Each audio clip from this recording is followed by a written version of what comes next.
പടക്കളത്തിലേക്ക് എല്ലാ പ്രിയപ്പെട്ട പ്രേക്ഷകർക്കും സ്വാഗതം. ഇപ്പോൾ പത്തനംതിട്ട ലോക്സഭാ മണ്ഡലത്തിലൂടെ ഇത് മൂന്നാം തവണയാണ് പടക്കളം കടന്നു പോകുന്നത്.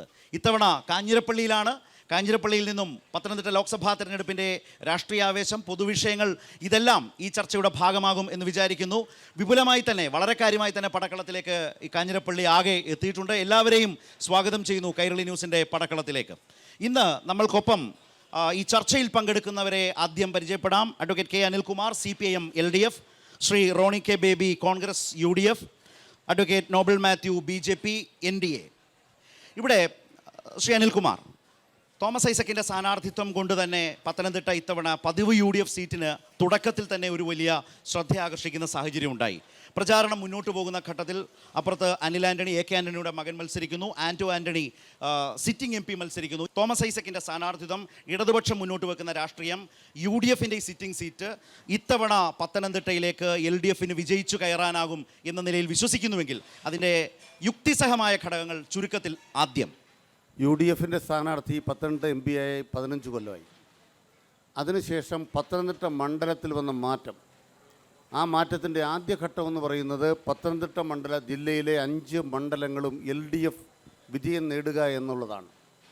അങ്ങനെ പത്തനംതിട്ട ജില്ലയിൽ നടന്ന രാഷ്ട്രീയ മാറ്റമാണ് ആദ്യമായി പത്തനംതിട്ട മണ്ഡലത്തിലുണ്ടായ ഒരു ഘടകമെങ്കിൽ, ആ രാഷ്ട്രീയ മാറ്റം കോട്ടയം ജില്ലയുടെ ഭാഗമായ പൂഞ്ഞാറിലേക്കും കാഞ്ഞിരപ്പള്ളിയിലേക്കും പടർന്നിരിക്കുന്നു. ഇടതുപക്ഷ ജനാധിപത്യ മുന്നണിക്ക് കേരള കോൺഗ്രസും വന്നതോടുകൂടി കോട്ടയം ജില്ലയിലുണ്ടായ രാഷ്ട്രീയ മാറ്റത്തിൻ്റെ ഏറ്റവും പ്രധാനപ്പെട്ട തെളിവാണ് ചങ്ങനാശ്ശേരി മുതൽ പൂഞ്ഞാർ വരെയുള്ള ഒരു ബെൽറ്റ് ഇടതുപക്ഷത്തോട് ചേർന്ന് നിന്നത്. കാഞ്ഞിരപ്പള്ളി മണ്ഡലം, അതുപോലെ തന്നെ പൂഞ്ഞാർ മണ്ഡലം. കേരള കോൺഗ്രസും LDFൽ വന്നതോടുകൂടി രാഷ്ട്രീയമായി ഈ മണ്ഡലം LDFന് അനുകൂലമായ മണ്ഡലമായി മാറി.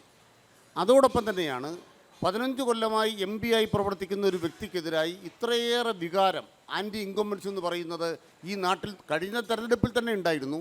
അത് ഏറ്റവും ഏറെ തീവ്രമായ തലയിലേക്ക് വന്നു. ഒരു വ്യാജ സർവേക്കും കീഴ്പ്പെടുത്താനാവാത്ത ഉയരത്തിലേക്കാണ് തോമസ് ഐസക്കിനെ ഈ മണ്ഡലത്തിൽ സ്വീകരിക്കുന്നതെന്ന് നിങ്ങൾ കാണുകയാണ്. പത്തനംതിട്ടയിലെ മനുഷ്യൻ്റെ അടുപ്പിനെ തകർത്തത്, നമ്മുടെ ജീവിതത്തെ തകർത്തത് റബ്ബറിൻ്റെ വിലയിടുവല്ലേ? ഇത് നേതൃത്വം കൊടുത്ത 2 കൂട്ടരല്ലേ ഇവിടെ നിൽക്കുന്നത്? ആസിയാൻ കരാറിൽ ഒപ്പിടുക, അത് നടപ്പാക്കുക. ആ റബ്ബറിൻ്റെ വില തകർച്ച ഏറ്റവും പ്രധാനപ്പെട്ട പ്രശ്നമാണെങ്കിൽ ഇന്ന് ഇന്ത്യ രാജ്യത്തെ റബ്ബറിന് ഏറ്റവും ഉയർന്ന വിലയിൽ സംഭരിക്കുന്ന സംസ്ഥാനത്തിൻ്റെ പേരാണ് കേരളം. അതുകൊണ്ട് പത്തനംതിട്ടയിലെ മനുഷ്യരെന്ന് പറഞ്ഞാൽ കാഞ്ഞിരപ്പള്ളി താലൂക്കും പത്തനംതിട്ട ജില്ലയിൽ ഉൾപ്പെടുന്ന പ്രദേശങ്ങളെന്ന് പറഞ്ഞാൽ റബ്ബറുമായി ബന്ധപ്പെട്ടതാണ് ഒരു കാര്യം. രണ്ടാമത്തത്, തോമസ് ഐസക്കിനെ പോലുള്ളൊരു ജനപ്രതിനിധിയെ കിട്ടാൻ തപസ്സിരിക്കണം. അതെന്താ കണ്ടത്? തോമസ് ഐസക്ക് ഉണ്ടാക്കിയ മാതൃക, സാക്ഷരതാ പ്രസ്ഥാനത്തിൽ തോമസ് ഐസക്കുണ്ട്, ജനകീയാസൂത്രണ പ്രസ്ഥാനത്തിൽ അദ്ദേഹമുണ്ട്, കുടുംബശ്രീയുടെ നിർമ്മിതിയിൽ തോമസ് ഐസക്കുണ്ട്, കിബിയുടെ പ്രവർത്തനങ്ങൾ തോമസ് ഐസക്കിൻ്റെ തനതായ മാതൃകയുണ്ട്. ഇങ്ങനെ ആധുനിക കേരളത്തെ രൂപപ്പെടുത്തിയ ജനപക്ഷ വികസനത്തിൻ്റെ പ്രയോക്താവെന്ന നിലയ്ക്കും അതിൻ്റെ ചിന്തകനും പ്രയോഗമെന്ന നിലയ്ക്കും ഒരാൾ കടന്നു വരുമ്പോൾ നിങ്ങൾ ഇന്നേ വരെ കണ്ടിട്ടില്ലാത്തൊരു MP യാണ് പത്തനംതിട്ട കാണാൻ പോകുന്നത് തോമസ് ഐസക്കിലൂടെ. എന്താണ് കാരണം? ഒരു MP എന്തു ചെയ്യണം? ഈ നാട്ടിലെ മനുഷ്യൻ്റെ ജീവിത പ്രശ്നങ്ങളുമായി നേരിട്ട് ലിങ്ക് ചെയ്യുന്ന ഒരു പുതിയ MPയുടെ പ്രവർത്തനാനുഭവത്തെ ഈ പത്തനംതിട്ടയുടെ യാഥാർത്ഥ്യമാക്കി മാറ്റാനും അങ്ങനെ പമ്പാ നദിക്കരയിൽ ഒരു പുതിയ വികസനത്തിൻ്റെ ഒരു തങ്ക സൂര്യോദയം കാണാൻ ഈ ശബരിമലയുടെ മണ്ഡലത്തിൽ സാധ്യമാകും എന്ന ആത്മവിശ്വാസമാണ് ഇടതുപക്ഷ ജനാധിപത്യമുന്നണിക്കുള്ളത്. ശ്രീ റോണി കെ ബേബി, ഇപ്പോൾ തോമസ് ഐസക്കിനെ കുറിച്ച് പറഞ്ഞു നിർത്തിയെടുത്ത് നിന്ന് നമുക്കറിയാം, ഇപ്പോൾ ആൻ്റോ ആൻ്റണിയൊക്കെ വളരെ ടിപ്പിക്കലായി പ്രവർത്തിച്ചു പോരുന്ന MP മാരുടെ കാറ്റഗറിയിൽപ്പെട്ടതാണ്. MP ഫണ്ടിൻ്റെ വിനിയോഗവുമായി ബന്ധപ്പെട്ട് അപ്പോഴും MP ഫണ്ട് വിനിയോഗത്തെ സംബന്ധിച്ച പല ചോദ്യങ്ങളും സംശയങ്ങളും തുടക്കം മുതൽ നിൽക്കുന്നുണ്ട്, പല മണ്ഡലങ്ങളുടെ കൂട്ടത്തിൽ ആൻ്റോ ആൻ്റണിയുടെ പെർഫോമൻസ്. പക്ഷേ ഞാനത് പറയാൻ കാര്യം, ഇപ്പോൾ അനിൽകുമാർ സൂചിപ്പിച്ചതുപോലെ തോമസ് ഐസക്കിൻ്റെ പ്രവർത്തന രീതി, അദ്ദേഹം ചെയ്തിട്ടുള്ള കോൺട്രിബ്യൂഷൻസ്, മാറിയ കേരളത്തിൻ്റെ പുതിയ കാലത്തെ വളർച്ചയുടെ പല പടവുകളിലും അദ്ദേഹത്തിൻ്റെതായ മുദ്ര പതിഞ്ഞിട്ടുണ്ട്. ഇപ്പോൾ ആലപ്പുഴയിൽ ഞാനൊരു ചെറിയ ഉദാഹരണം പറയും. ഇപ്പോൾ ആലപ്പുഴയിൽ അദ്ദേഹം ദീർഘകാലം ജനപ്രതിനിധിയായിരുന്നു. ആലപ്പുഴയിൽ സ്പിന്നിംഗ് മില്ല് പൂട്ടിയ സാഹചര്യം, 8 വർഷം അടഞ്ഞു കിടന്നു. അതിന് മുമ്പുള്ള UDF സർക്കാരിൻ്റെതടക്കം കാലത്ത്, VS സർക്കാരിൻ്റെ കാലത്ത് അദ്ദേഹം ധനകാര്യമന്ത്രിയായപ്പോൾ അദ്ദേഹത്തിൻ്റെ മണ്ഡലത്തിലാണ്. അത് തുറക്കാനായി ശ്രമിച്ചു. ബോംബെയിലെ മുതലാളിയുമായി ബന്ധപ്പെട്ടു, മുതലാളി തയ്യാറായില്ല. നിയമസഭയിൽ ആ സ്ഥലവും മില്ലും ഏറ്റെടുത്ത് അത് തുറപ്പിച്ച് തൊഴിലാളിക്ക് തൊഴിൽ കൊടുക്കുന്ന നിലയിലേക്ക് മാറി. മൂക്കുപൊത്തി സഞ്ചരിച്ചിരുന്ന ആലപ്പുഴ നഗരത്തെ ഏറ്റവും മികച്ച നിലയിലുള്ള മാലിന്യ സംസ്കരണത്തിൻ്റെ പദ്ധതിയിലേക്ക് കൊണ്ടുവന്നു. അന്തർദേശീയ നേട്ടങ്ങൾ നമ്മളെപ്പോഴും പറയാറുള്ള അധ്യാപകൻ എന്ന നിലയിൽ അറിയായിരിക്കും, കഞ്ഞുക്കുഴി പയർ, ഈ ചൊരി മണലിൽ പച്ചക്കറി കൃഷിയുടെ ഏറ്റവും നല്ല മികവിലേക്ക് പോയ കഞ്ഞിക്കുഴിയുടെ ഒരു മിക. അപ്പോൾ ഈ അദ്ദേഹം പറഞ്ഞതിൽ ചില കാര്യങ്ങളാണ് പ്രവർത്തനത്തിൻ്റെ വ്യത്യസ്തമായ രീതികൾ അവതരിപ്പിച്ചുകൊണ്ട് പത്തനംതിട്ടയിൽ ഇപ്പോൾ തൊഴിലുമായി ബന്ധപ്പെട്ട് ഇപ്പോൾ ഏറ്റവും അവസാനം വന്ന് കണ്ടത് തന്നെ 9 പേർക്ക് മൈഗ്രേഷൻ കോൺക്ലേവിൻ്റെ ഭാഗമായി 9 പേർക്ക് 9 ചെറുപ്പക്കാർക്ക് ഇപ്പോൾ വിദേശത്ത് തൊഴിൽ, അവർക്ക് വിസയും അതുപോലെ തന്നെ യാത്രാ ടിക്കറ്റും വന്നു നിൽക്കുന്ന സാഹചര്യം, ഫ്ലൈറ്റ് ടിക്കറ്റും വന്നു നിൽക്കുന്ന സാഹചര്യം. അപ്പോൾ ഇങ്ങനെ ഒരു പുതിയ തരത്തിൽ പ്രവർത്തിക്കുമെന്ന് പറയുന്ന തോമസ് ഐസക്ക് നിങ്ങൾക്കൊരു വെല്ലുവിളിയാണോ? മറുഭാഗത്ത് ഇപ്പോഴത്തെ ഏറ്റവും വലിയൊരു ടൈമാണല്ലോ ക്രിസംഖി. ആ നിലയിൽ വർഗീയമായി വോട്ടുകൾ പരമാവധി സമാഹരിക്കാമെന്ന് വിചാരിക്കുന്ന ആന്റോ ആന്റണിയും BJPയുടെ നിലപാടുകളും നിങ്ങൾക്കുയർത്തുന്ന വെല്ലുവിളി ഈ മണ്ഡലത്തിൽ എത്രമാത്രമാണ്? തോമസ് ഐസക്ക് പത്തനംതിട്ടയിൽ ഇടതുപക്ഷ ജനാധിപത്യ മുന്നണിയുടെ സ്ഥാനാർത്ഥിയായി വന്നതോടുകൂടി UDFന്റെ വിജയം വളരെയധികം അനായാസമായി എളുപ്പമായി എന്നാണ് ഞങ്ങൾ വിശ്വസിക്കുന്നത്. കാരണം കഴിഞ്ഞ 8 വർഷം കേരളത്തെ പിന്നോട്ടടിച്ച കേരളത്തിലെ മുഴുവൻ ദുരിതങ്ങളുടെയും ക്ഷേമ പെൻഷൻ മുടങ്ങിയുൾപ്പെടെ, ഭിന്നശേഷിക്കാർക്ക് അവരുടെ ക്ഷേമ പെൻഷൻ മുടങ്ങിയുൾപ്പെടെ, കാരുണ്യ പെൻഷൻ പദ്ധതി മുടങ്ങിയുൾപ്പെടെ കേരളത്തെ ഇത്രയും ഭാരിച്ച സാമ്പത്തിക ബാധ്യതയിലേക്ക് കൊണ്ടുപോയത് തോമസ് ഐസക്ക് ഇന്ന് ഇവിടെ ഇടതുപക്ഷം കൊട്ടിഘോഷിക്കുന്ന ആ സാമ്പത്തിക വിദഗ്ധന്റെ തെറ്റായ നയങ്ങളായിരുന്നു എന്ന് നമുക്കറിയാം. ഇന്ന് കേരളം കടക്കളിയിൽ മുങ്ങിത്താണുകൊണ്ടിരിക്കുക. ഇവിടെ അടച്ചുപൂട്ടപ്പെടാൻ പോകുന്ന 114 പൊതുമേഖലാ സ്ഥാപനങ്ങളുടെ കാര്യം കൂടി പറയണം. 114 പൊതുമേഖലാ സ്ഥാപനങ്ങൾ എന്നൊക്കെ പറഞ്ഞതുകൊണ്ടാണ് അവർ ചലഞ്ച് ചെയ്യുന്നത്. വരട്ടെ, അത് ശ്രീ അനിൽകുമാർ മറുപടി പറയും. നിങ്ങൾ നരേന്ദ്രമോദി 2014 വന്നപ്പം ഇന്ത്യയുടെ കടം 55 ലക്ഷം കോടിയായിരുന്നു. അതിപ്പോൾ നരേന്ദ്രമോദി അധികാരത്തിൽ വന്ന് 10 കൊല്ലമായപ്പോൾ 166 ലക്ഷം കോടിയായി മാറ്റും എന്ന് കോൺഗ്രസ്സുകാർ പറയുമെന്ന് പേടിച്ചാണ് നോബൽ പാർട്ടി അപ്രതിക്കുന്നത്. 166 ലക്ഷം കോടി രൂപ കടമാക്കിയ നരേന്ദ്രമോദിക്ക് ഒരു കുറ്റവും ഇല്ല. ഈ 80 കൊല്ലക്കാലം കൊണ്ട് കേരളത്തിൻ്റെ ആകെ കടം 4 ലക്ഷം കോടിയുള്ളൂ. തോമസ് ഐസക്ക് ധനകാര്യമന്ത്രിയാകുമ്പോൾ കേരളം കടത്തിൻ്റെ കാര്യത്തിൽ 9ാം സ്ഥാനത്താണ്. തോമസ് ഐസക്ക് ധനകാര്യമന്ത്രി സ്ഥാനം ഒഴിയുമ്പോഴും ഇന്ത്യ രാജ്യത്തെ സംസ്ഥാനങ്ങളിൽ കേരളം 9ാം സ്ഥാനത്ത് മാത്രമാണ്. അതുകൊണ്ട് കേരളത്തിന് മാത്രമായി ഒരു പുതിയ കടമില്ല എന്ന് മനസ്സിലാക്കണം. പൊതുമേഖലാ സ്ഥാപനങ്ങൾ നാണയത്തൊട്ടിന് തൂക്കി വിറ്റവരാണ് കോൺഗ്രസ്സുകാർ. പൊതുമേഖലാ സ്ഥാപനങ്ങൾ ഏറ്റവും കൂടുതൽ ലാഭത്തിലായത് LDFന്റെ കാലത്താണ്. ഏറ്റവും കൂടുതൽ പൊതുമേഖലാ സ്ഥാപനങ്ങൾ ലാഭത്തിലാക്കിയതിന് എളവര കരിമിനെ അഭിനന്ദിച്ചത് ഇന്നത്തെ BJPയുടെ സ്ഥാനാർത്ഥിയുടെ അഭിനന്ദനായ പിതാവ് ശ്രീമാൻ AK ആന്റണിയാണ് എന്ന കാര്യവും മറന്നു പോകരുത്. ഒരു കാര്യം കൂടെ പറയാൻ ആഗ്രഹിക്കുന്നു. നരേന്ദ്രമോദിക്ക് വിൽക്കാനാവാത്തൊരു സാധനം ഞങ്ങൾ ഉണ്ടാക്കുന്നുണ്ട്. ഈ മണ്ഡലത്തിലെ ജനങ്ങളോട് ഞങ്ങൾ സത്യസത്യമായി പറയുന്നു, തിരുവനന്തപുരം വിമാനത്താവളം വിറ്റതുപോലെ എരുമേലി വിമാനത്താവളം വിൽക്കാനാവാത്ത വിധം ഈ കേരളത്തിൽ ഈ പത്തനംതിട്ടയിൽ ഒരു വിമാനത്താവളം ഞങ്ങൾ ഉണ്ടാക്കും. ഈ പത്തനംതിട്ടയിലെ ജനങ്ങളോട് ഡോക്ടർ തോമസ് ഐസക്കിന് വേണ്ടി പറയാം. ശരി, ശ്രീ നോബിൾ, 2019 ലോക്സഭാ തെരഞ്ഞെടുപ്പിൽ നിങ്ങൾക്കുണ്ടായിരുന്ന രാഷ്ട്രീയ ലക്ഷ്യമായിരുന്നില്ല, അല്ലെങ്കിൽ ഒരു സ്ഥാനാർത്ഥി നിർണയമല്ല 2024 കാണുന്നത്. അതിലൂടെ നിങ്ങൾ വളരെ വ്യക്തമായി മുന്നോട്ട് വെച്ചൊരു പ്ലാനുണ്ട്.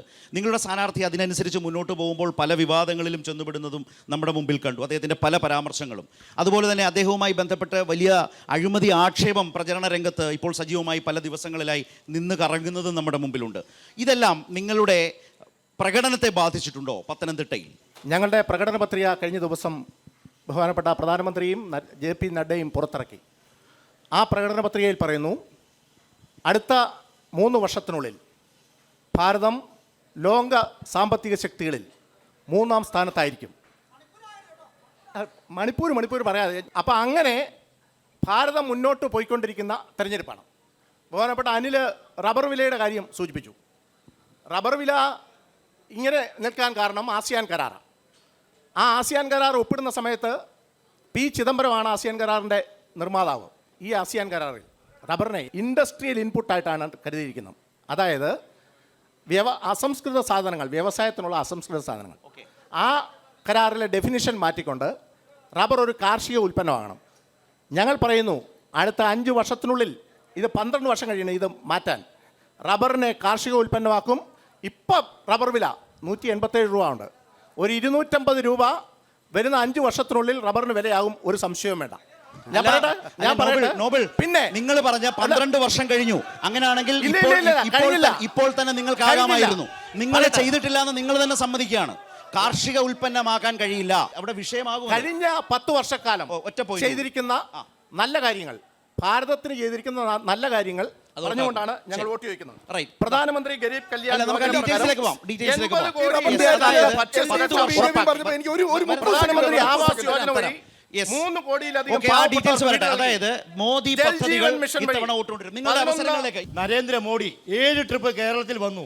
ഈ മണിപ്പൂർ എന്ന കൊച്ചു സംസ്ഥാനത്ത് രണ്ട് വിഭാഗം ജനങ്ങൾ, അതാ ക്രിസ്ത്യാനിയും ഹിന്ദുക്കളും തമ്മിലടിച്ച് നൂറുകണക്കിന് പെണ്ണുങ്ങളെ മര്യാദരമാക്കുകയും പിള്ളേരെ എത്ര ശവങ്ങളെ കടന്ന് ആ നിലപാട് ആ ഒരു നിലപാടിനാണ് എന്താണ് നിങ്ങളുടെ അടുത്ത ആൾ മണിപ്പൂർ നമുക്ക് വിഷയമായി ചർച്ചയ്ക്ക് എടുക്കാം. അനിൽകുമാർ സാറിനോടാണ് ഞാൻ ചോദിക്കുന്നത്.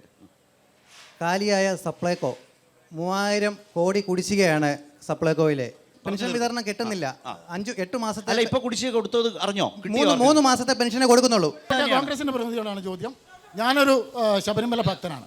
നമ്മുടെ ഈ പത്തനംതിട്ട നിയോജകമണ്ഡലത്തിൽപ്പെട്ട ശബരിമലയ്ക്ക് വേണ്ടിയിട്ട് നമ്മുടെ MP ആൻ്റോ ആൻ്റണി സാമ്പത്തികമായിട്ടോ അല്ലാതെയോ ഏതെങ്കിലും തരത്തിൽ 1 രൂപയുടെ സഹായം നമ്മുടെ ശബരിമലയ്ക്ക് വേണ്ടിയിട്ട് ചെയ്തിട്ടുണ്ടോ? പ്രിയ സുഹൃത്ത് നോബലിനോട് ഒറ്റ ചോദ്യങ്ങൾ. മണിപ്പൂർ 49 ദിവസം ജനങ്ങൾ അങ്ങോട്ടും ഇങ്ങോട്ടും വെട്ടും കുത്തി കൊലപാതകങ്ങൾ നടന്നു. നമ്മൾ ഈ ചെറിയ സംസ്ഥാനം ഭരിക്കുന്നത് താങ്കളുടെ പാർട്ടിയാണ്. ഈ പാർട്ടിയിൽ ഈ മുഖ്യമന്ത്രി എല്ലാം താങ്കളുടെ പാർട്ടി തന്നെ. ഈ വിഷയം ഒന്ന് അടിച്ചമർത്താനായിട്ട് ഈ 49 ദിവസം കാത്തിരിക്കേണ്ടി വന്നു എന്ന് സാർ മനസ്സിലാക്കണം. ഒറ്റ ചോദ്യം ഇതിന് കൂടെയുള്ള ഭൂലോക തട്ടിപ്പുകാരനാണ് റോബർട്ട് വധേര എന്നുള്ളത് നമുക്ക് എല്ലാവർക്കും അറിയാവുന്ന കാര്യമാണ്. അദ്ദേഹത്തോട് ഈ 140 കോടി രൂപ ഇലക്ട്രിക് ബോർഡ് വഴി കൈക്കൂലി മേടിച്ചതിനോട് അങ്ങ് യോജിക്കുന്നുണ്ടോ? എന്നോട് ആദ്യം ചോദ്യം ചോദിച്ചത്. എന്നോട് ചോദിച്ച ചോദ്യം ശബരിമലയുമായി ബന്ധപ്പെട്ട ചോദ്യം. Shri Anto Antony MP circuit tourism, ഈ പിൽഗ്രിം ടൂറിസം പദ്ധതിയിൽ ഉൾപ്പെടുത്തി സർക്യൂട്ട് ടൂറിസം 1000 കോടി രൂപയുടെ പദ്ധതി ആവിഷ്കരിച്ച് നടപ്പാക്കി എന്നത് ഞാൻ ഇവിടെ മറുപടി പറഞ്ഞു. ഞാൻ റബ്ബർ, എനിക്ക് 1 സെക്കൻഡ് തരണം. റബ്ബറിന്റെ കാര്യത്തിൽ ബഹുമാനപ്പെട്ട 2 മുന്നണിയിലെയും നേതാക്കൾ പറഞ്ഞു ആസിയാൻ കരാറാണ് റബ്ബറിന്റെ വിലത്തകർച്ച കാരണം. എന്നെ കേൾക്കുന്ന ബഹുമാനപ്പെട്ട സുഹൃത്തുക്കൾ അറിയാം, റബ്ബറിന് ഏറ്റവും അധികം വില കിട്ടിയത് എന്ന് പറയുന്നത് 2004 മുതൽ 2014 വരെയുള്ള കാലഘട്ടത്തിൽ റബ്ബറിന് 240 രൂപ വരെ വില വന്ന ഒരു കാലഘട്ടം കാഞ്ഞിരപ്പള്ളിയിലെ ജനങ്ങൾ മറക്കില്ല എന്ന് എനിക്ക് ഉറച്ച വിശ്വാസമുണ്ട്. ഒരു കാര്യം പറയട്ടെ, അല്ല പിന്നീട് എന്താ സംഭവിച്ചത്? 2014 എന്താ സംഭവിച്ചത്? അതിന്റെ കാരണം എന്താണ് റോണി? അതിന്റെ കാരണം എന്താ? കാരണം 2014 ശേഷം നമുക്കറിയാം ആഗോളപരമായിട്ടുള്ള മാറ്റങ്ങളുണ്ടായി. അതാണ് കരാറിന്റെ പ്രശ്നം. അതാണ് കരാറിന്റെ ക്ലോസ് എഫക്റ്റീവായി വന്നപ്പോ റോണി 2014 മുതൽ നമ്മൾ ഏന്തി വലിച്ചു തുടങ്ങി. 240 ഇങ്ങനെ താഴോട്ട് വില പോയി. ഞാൻ പറഞ്ഞു വരുന്നത് ആസിയാൻ കരാറിൽ ഒപ്പിട്ടതല്ല. ഈ കേരളത്തിലെ 35 റബ്ബർ ബോർഡിന്റെ ഫീൽഡ് ഓഫീസുകൾ അടച്ചുപൂട്ടിയ BJP ആണ് ഇവിടുത്തെ റബ്ബർ കച്ചവടം. ഞാൻ പറയുന്നത് ഒരു കാര്യം വ്യക്തമാക്കാൻ ആഗ്രഹിക്കുന്നു. സംസ്ഥാന സർക്കാർ 7.5 കൊല്ലം 13 കൂട്ടം സാധനങ്ങൾ, നിത്യോപയോഗ സാധനങ്ങൾ ഏറ്റവും കുറഞ്ഞ വിലയിൽ കൊടുത്തുകൊണ്ടിരുന്നു എന്ന കാര്യം ബഹുമാനപ്പെട്ട കോൺഗ്രസിൻ്റെ പ്രതിനിധി ആ കാര്യം ഉന്നയിച്ചതിന് അദ്ദേഹത്തോട് ഞാൻ നന്ദി പറയുന്നു. 7.5 കൊല്ലം ആയപ്പോൾ എന്താ സംഭവിച്ചത്? ഞങ്ങൾക്ക് പെട്ടെന്നൊരു തോന്നലുണ്ടായി, ഇതുവരെ വില കുറച്ചാണ് കൊടുത്തത്, ഇനി വില കൂട്ടിയേക്കാം, ജനങ്ങളങ്ങ് ദ്രോഹിച്ചേക്കാം. അങ്ങനെ ഞങ്ങൾ വിചാരിച്ചല്ല. ഞങ്ങൾ പറഞ്ഞു ഈ സപ്ലൈകോ നന്നായി നടക്കണമെങ്കിൽ ഞങ്ങൾ നെല്ലെടുത്തുകൊണ്ട് കേന്ദ്രത്തിന് കൊടുക്കുന്നുണ്ട്. 2019 മുതൽ കൊടുത്തു. ആ കൊടുത്ത പണം അവിടെ ഇങ്ങനെ കെട്ടിക്കെട്ടി കിടക്കുക. ആ കെട്ടിക്കിടക്കുന്ന കാശ് തരുന്നില്ല. എത്ര കോടിയാണ് തരാനുള്ളത്? 2000-ലേറെ കോടി രൂപ. ഈ 2000-ലേറെ കോടി രൂപ ഈ കേന്ദ്ര സർക്കാർ ഇങ്ങനെ തടഞ്ഞു വെച്ച് സപ്ലൈകോയ്ക്ക് കരാറുകാർക്ക് കൊടുക്കാനുള്ള ഈ ഓരോ സാധനം തരുന്നവർ കരാറുകാർക്കുള്ള കാശില്ലാതെ വന്നപ്പോൾ നമ്മൾ കേന്ദ്രത്തിൽ ചെന്ന് പറഞ്ഞു നിങ്ങളാ പൈസ തരണം. അപ്പോൾ നരേന്ദ്രമോദി പറഞ്ഞു, നിർമ്മലാ സീതാരാമൻ പറഞ്ഞു തരാനില്ല. അപ്പോൾ ഇവിടുത്തെ MP പറഞ്ഞു കൊടുക്കുകയേ വേണ്ട, നിങ്ങൾ കൊടുക്കുകയേ വേണ്ട. സപ്ലൈകോ ഗതി പിടിക്കരുത് എന്ന് പറയുന്ന 18 UDF MPമാർക്ക് വേണ്ടിയാണ് കോൺഗ്രസ് വാദിക്കുന്നത്. നിർമ്മലാ സീതാരാമൻ തിരുവനന്തപുരത്ത് വന്നിട്ട് കേരളത്തിന് പണം കിട്ടാനില്ല, കുടിശ്ശികയില്ല എന്ന് പറഞ്ഞിട്ട് ഈ 1.5 മാസക്കാലം മുമ്പ് 852 കോടി രൂപ സപ്ലൈകോയ്ക്ക് കേന്ദ്ര സർക്കാർ തന്നോ ഇല്ലയോ? തന്നു എന്ന് പറയുന്ന ഉത്തരം എന്താണ്? ഈ കോൺഗ്രസും BJPയും ചേർന്ന് സപ്ലൈകോയെ തകർക്കുകയായിരുന്നു. ഇപ്പം സപ്ലൈകോയ്ക്ക് എത്ര കോടി കിട്ടാനുണ്ട്? 1752 കോടി രൂപ ഇപ്പം കിട്ടണം. 1752 കോടി രൂപ. അത് കുത്തിന് പിടിച്ചു വാങ്ങാൻ തൻ്റെ ഇടമുള്ളൊരു MP തോമസ് ഐസക് പാർലമെന്റിലേക്ക് പോകണം. അത് കിട്ടിയാൽ സപ്ലൈകോ തുറക്കും, നല്ല നിലയ്ക്ക് പ്രവർത്തിക്കും, ഇന്നുള്ളതിനേക്കാൾ ശക്തമാക്കും. ഇപ്പോൾ ഉത്സവകാലമായപ്പോൾ സപ്ലൈകോയിൽ നിറഞ്ഞിട്ടുണ്ട്, മുടക്കമില്ലാതെ പോകും. രണ്ടാമത്തെ പ്രധാനപ്പെട്ട കാര്യം പെൻഷനാണ്. ഞങ്ങൾ നാട്ടുകാരോട് മാപ്പ് പറയുന്നു. എന്തിനാ മാപ്പ് പറയുന്നത്? ഞങ്ങളുടെ പ്രകടന പത്രികയെ പറയുന്നത് വെറുതെ അല്ല, 2500 ഞങ്ങൾ 1000 പറഞ്ഞിരുന്നു. 2016 പ്രകടന പത്രിക നിങ്ങൾ വായിക്കൂ, പെൻഷൻ 1000 ആക്കും. പക്ഷേ ജനങ്ങൾ ബുദ്ധിമുട്ട് അനുഭവിച്ചപ്പോൾ തോമസ് ഐസക്കിൻ്റെ ധനകാര്യ വകുപ്പും പിണറായി വിജയൻ്റെ മുഖ്യമന്ത്രി സ്ഥാനം ഉപയോഗിച്ചുകൊണ്ട് 1000 എന്നുള്ളത് 1600 ആക്കി. 1000 എന്നുള്ളത് 1600 ആക്കിയതിന് മാപ്പാക്കി തരണം.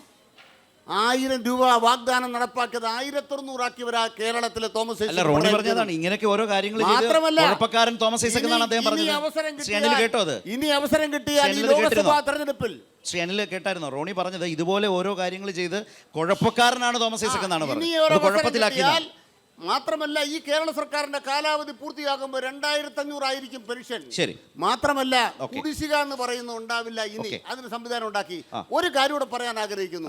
നരേന്ദ്രമോദി വിചാരിച്ചാലും തടയാനാവാത്ത ഉയരത്തിലാണ് കേരളം. അതിന് കാരണം എന്താണെന്ന് വെച്ചാൽ ഇന്ത്യയിൽ ഏറ്റവും കൂടുതൽ വളരുന്ന സ്റ്റേറ്റ് കേരളമാണ്. നികുതി വളർച്ച കേരളത്തിലാണ്. ഓക്കേ. അതുകൊണ്ട് കേരളത്തിലെ അമ്മമാരെ 62 ലക്ഷം മനുഷ്യന്മാരെ പട്ടിണിക്കിടാതെ പെൻഷൻ കൊടുക്കാനുള്ള പണം കേരളത്തിനുണ്ട്. നിങ്ങൾ തടഞ്ഞാലും ഞങ്ങൾ കൊടുക്കുമെന്നുള്ളതാണ് പ്രധാനപ്പെട്ട കാര്യം.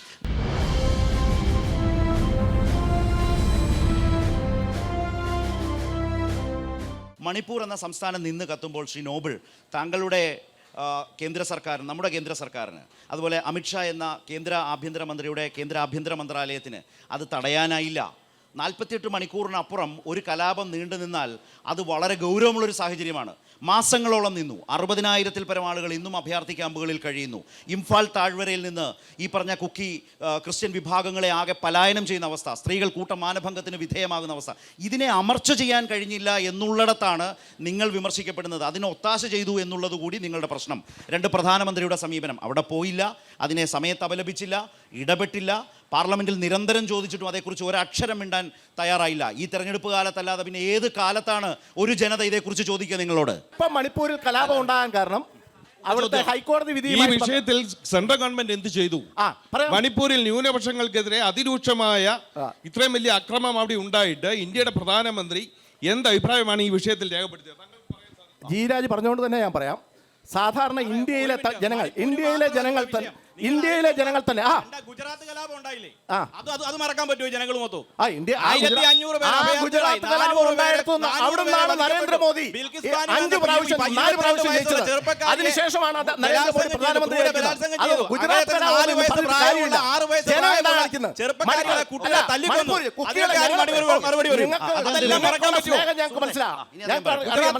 ഞാൻ മണിപ്പൂരിൽ പോയത് എനിക്കറിയാം. ആ മണിപ്പൂരിൽ സാധാരണ പ്രശ്നങ്ങൾ, ഇന്ത്യയിലെ ജനങ്ങൾ തമ്മിൽ ആഭ്യന്തര കലാപങ്ങൾ ഉണ്ടാകുമ്പോൾ സാധാരണ പ്രധാനമന്ത്രിമാർ പ്രതികരിക്കാറില്ല, അവിടെ പോകാറില്ല. ഇപ്പം ചിലർക്ക് ആവശ്യമാണ് കുറെ ന്യൂനപക്ഷ വോട്ടുകൾ പിടിക്കാൻ വേണ്ടി ഇവിടെ പ്രചരണം. പക്ഷെ ഞാൻ പറയുന്നു, ഈ മണിപ്പൂർ അടക്കമുള്ള സ്ഥലങ്ങളിൽ BJP-യുടെ സ്ഥാനാർത്ഥി താമര ചിഹ്നത്തിൽ വിജയിക്കാൻ പോവാ. BJP-ക്ക് 400 സീറ്റ് കിട്ടും. ആദ്യം ചെല്ലുന്ന രാഹുൽ ഗാന്ധിയാ. ആ രാഹുൽ ഗാന്ധിനെ നിങ്ങൾ തടഞ്ഞു വരാ. രാഹുൽ ഗാന്ധി അവിടെ പ്രശ്നം ഉണ്ടാക്കാനേ, അത് നടക്കുകയല്ല. അവിടെ പ്രശ്നം ഉണ്ടാക്കാനെന്ന് ഞങ്ങൾ സമ്മതിക്കില്ല.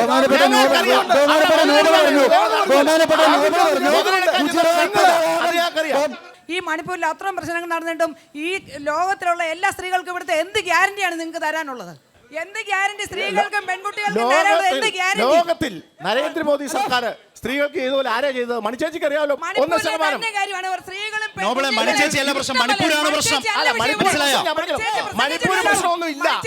പ്രശ്നം ഇല്ലാത്ത പ്രശ്നത്തിൽ വല്ലാത്ത പഴയ ഒരു മെമ്പറാ ചോദിച്ചാ നിങ്ങളുടെ BJP-യുടെ ആളായിരുന്നു.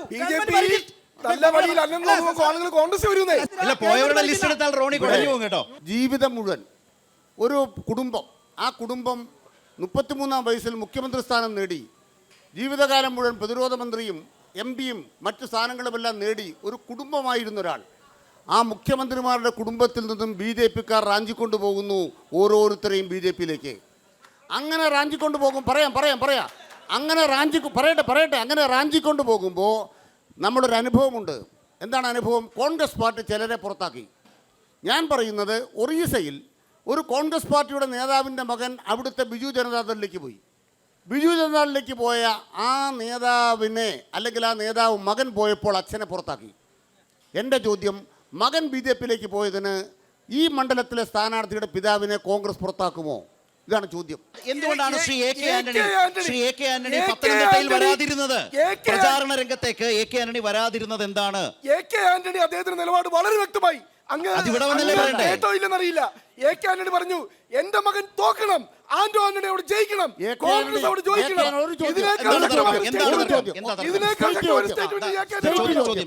ഞാൻ പത്തനംതിട്ട വരാനെന്ന് പറയുന്നില്ല, പത്തനംതിട്ട വരാൻ പറയുന്നില്ല. ബഹുമാനപ്പെട്ട അനിൽ ആന്റണി ഒരു വീഡിയോ പുറത്തിറക്കി.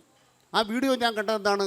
ഒരു ബസ്സിൽ വെച്ച് സ്ത്രീകൾ യാത്ര ചെയ്യുമ്പോൾ ആ യാത്ര ചെയ്യുന്ന ഒരു സ്ത്രീകളുടെ ഒരു വിഷയവുമായി ബന്ധപ്പെട്ട് വ്യാജ വീഡിയോ പുറത്താക്കി. അത് BJP മുന്നോട്ട് വെക്കുന്ന രാഷ്ട്രീയമാണ്. ഇത് തെറ്റാണെന്ന് പറയാൻ കോൺഗ്രസിൻ്റെ പ്രവർത്തക സമിതി അംഗം തയ്യാറായിട്ടില്ല.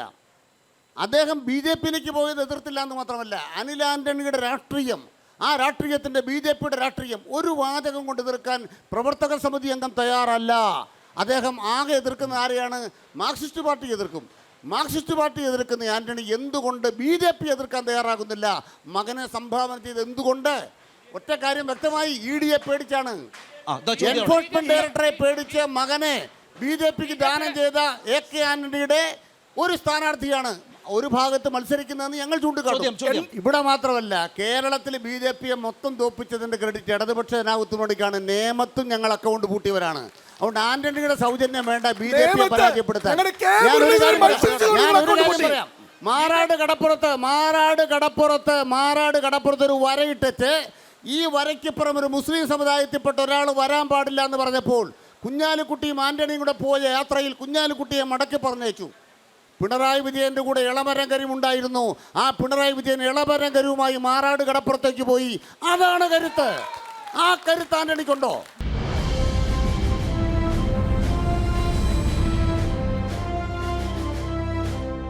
BJPയുടെ പ്രതിനിധിയോട് അദ്ദേഹം ഇവിടെ റബ്ബറിനെ കുറിച്ച് വളരെയധികം വാചാലമായി. അപ്പം ഞാൻ ചോദിക്കുന്നത്, ഈ അടുത്ത കാലത്ത് ആഗോള വിപണിയിൽ 1 കിലോ റബ്ബറിന് ഇറക്കുമതി ചുങ്കം ഉൾപ്പെടെ ഏതാണ്ട് 270 രൂപയോളം വില വന്നു. അന്നും ഈ കമ്പനികൾ ആഗോള വിപണിയിൽ ഇറക്കുമതി ചെയ്യുന്നുണ്ട്. ആ സമയത്തും നമുക്ക് റബ്ബറിന് കിട്ടിക്കൊണ്ടിരുന്ന വില 140 രൂപയാണ്. ഈ പറയുന്ന MRF പോലുള്ള കുത്തക മുതലാളിമാരോട് ഇലക്ട്രൽ ബോർഡിൻ്റെ പേരിൽ 140 കോടി രൂപ മേടിച്ച് ആ കമ്പനികൾക്ക് വേണ്ടി ഈ റബ്ബറിൻ്റെ വില ഇവിടെ കുറച്ച് കൊടുക്കുകയല്ലേ നിങ്ങൾ ചെയ്ത്? അന്ന് ആ 270 ഇവിടുത്തെ കർഷകർക്ക് കിട്ടിയിരുന്നെങ്കിൽ നിങ്ങൾ വീട്ടിൽ വെട്ടുന്ന റബ്ബറിന് പോലും 270 കിട്ടൂലായിരുന്നോ? കിട്ടുമായിരുന്നു. രണ്ടാമത് UDFിന്റെ പറഞ്ഞോട്ടൊരു കാര്യം, നമ്മളിപ്പോൾ ഏറ്റവും കൂടുതലുള്ള ഒരു വിഷയമാണ് CA, പൗരത്വ നിയമം. ഈ പൗരത്വ നിയമത്തിന് മുമ്പ് NIA എന്ന് പറഞ്ഞൊരു നിയമം ഇവിടെ നടപ്പിലാക്കി. ആരെയും ഒരു ചോദ്യവും ഇല്ലാതെ പിടിക്കാവുന്നതാണ്. എത്ര നാൾ വേണമെങ്കിലും തുറങ്കലിലടയ്ക്കാം. അതിന് കൈപൊക്കിയ ആളാണ് ഈ ആന്റോ ആന്റണി. അതേ കൈപൊക്കൽ തന്നെയല്ല ഈ CA വിഷയത്തിൽ ആന്റോ ആന്റണി ഈ പാർലമെന്റിൽ പോയാൽ ചെയ്യാൻ പോകുന്നത്. രണ്ട്, അദ്ദേഹം ഒരു കാര്യം കൂടെ UDFിന്റെ പ്രതിനിധിയോട്, അദ്ദേഹം ഇവിടെ 8 കൊല്ലം ഇടതുപക്ഷ സർക്കാർ ഈ കേരളത്തെ പുറകോട്ടടിച്ചു എന്ന് പറഞ്ഞു. ഈ 15 കൊല്ലമായിട്ട് കേന്ദ്രത്തിൽ പോയി MP ആയ ആളാണല്ലോ ആന്റോ ആന്റണി. അദ്ദേഹം ഈ പത്തനംതിട്ടയിൽ ഒരുപാട് അഭ്യസ്തവിദ്യരായ ചെറുപ്പക്കാരുണ്ട്. ഈ ചെറുപ്പക്കാർക്ക് വേണ്ടി കൊണ്ടുവന്ന ഒരു പ്രൊജക്ട് ഒന്ന് പറയാമോ? ഇപ്പൊ തോമസ് ഐസക് വൈജ്ഞാനിക പത്തനംതിട്ട എന്ന് പറഞ്ഞ ഒരു പ്രൊജക്ട് കൊണ്ടുവരുന്നുണ്ട്. എല്ലാ വീടുകളിലും നോട്ടീസ് അടിച്ച് എത്തിച്ചിട്ടുണ്ട്. തൊഴിലവസരങ്ങൾ പറയുന്നുണ്ട്. ആന്റോ ആന്റണി ആകെ കാഞ്ഞിരപ്പള്ളിക്ക് കൊണ്ടുവന്ന ഒരു സാധനമാണ് ഇത്. ഈ തൊട്ടപ്പുറത്തെ മതിലിന്റെ അപ്പുറത്ത് കിടപ്പുണ്ട് ഒരു ഇൻഡോർ സ്റ്റേഡിയം. പേട്ട സ്കൂളിന്റെ അടുത്ത് ഒരു ഇൻഡോർ സ്റ്റേഡിയം 12 ലക്ഷം രൂപ ഇന്നും നിലം തൊട്ട് കിടക്കുക. പണിത് തീർന്ന് ഉദ്ഘാടനത്തിന് മുമ്പ് അത് ഇന്ന് വരെ ഇതുപോലെ താഴെ കിടക്കുക. മേൽക്കൂര താഴെ കിടക്കുക. 12 ലക്ഷം രൂപ. 12 ലക്ഷം രൂപ. MP ഒന്നും പറഞ്ഞിട്ടില്ല ഇതുവരെ.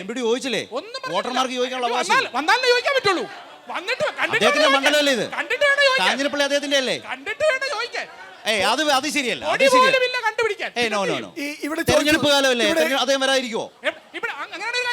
ഇവിടെ തോമസ് ഐസക് സ്ഥാനാർത്ഥിയായപ്പോ അദ്ദേഹം ആദ്യം ചെയ്തത് ഓരോ ബൂത്തിലും പോയി ഓരോ വീട്ടിലുമുള്ള ആൾക്കാരെ കണ്ട് മുഖാമുഖം പരിപാടി നടത്തി. ശരി, അവർ ചോദിക്കുന്ന എല്ലാ ചോദ്യങ്ങൾക്കും കൃത്യമായ മറുപടി കൊടുത്തു.